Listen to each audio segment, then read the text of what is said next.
Halo, selamat datang di video pembelajaran kali ini. Memberi hadiah dan menerima hadiah sudah menjadi hal yang lumrah di sekitar kita.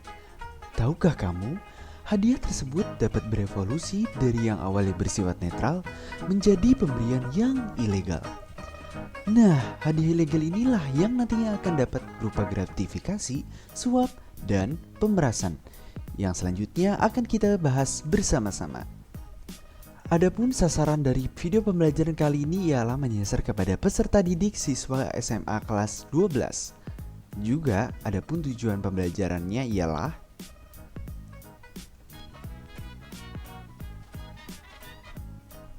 gratifikasi. Misalnya dalam suatu kewenangan kita mengangkat orang dalam suatu jabatan.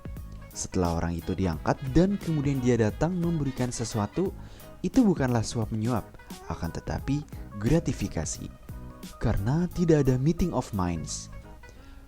Gratifikasi sering dianggap sebagai durian runtuh karena bisa datang seketika tanpa diminta.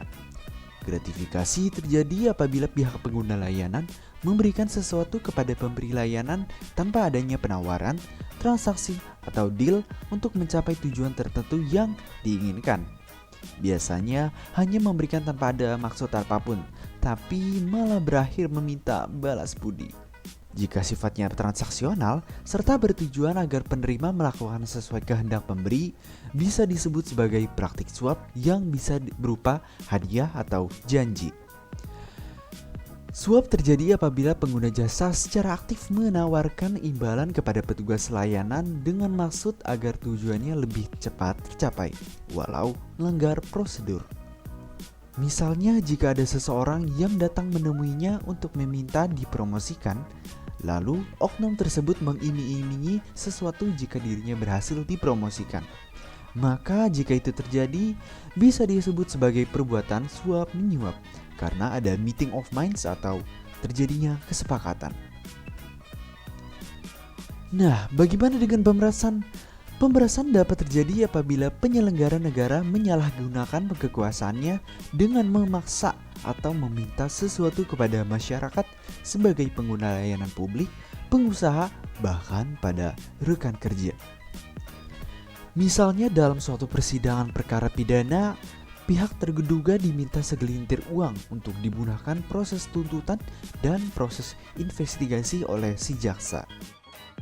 Jadi, dalam kasus suap dan pemerasan terdapat kata kunci, yaitu adanya transaksi atau deal di antara kedua belah pihak sebelum kasus terjadi. Sedangkan dalam kasus gratifikasi itu tidak ada. Gratifikasi lebih sering dimaksudkan agar pihak petugas layanan dapat tersentuh hatinya, agar di kemudian hari dapat dipermudahkan tujuan pihak pengguna jasa. Namun hal tersebut tidak diungkapkan pada saat pemberian terjadi. Istilah ini dapat disebut dengan tanam budi si pengguna jasa kepada pemberi layanan. Semoga penjelasan tadi dapat bermanfaat, menambah pemahaman lebih lanjut, dan bahkan mencegah dari 3 hal tadi ya teman-teman. Terima kasih bagi yang telah mendengarkan dan sampai jumpa lagi.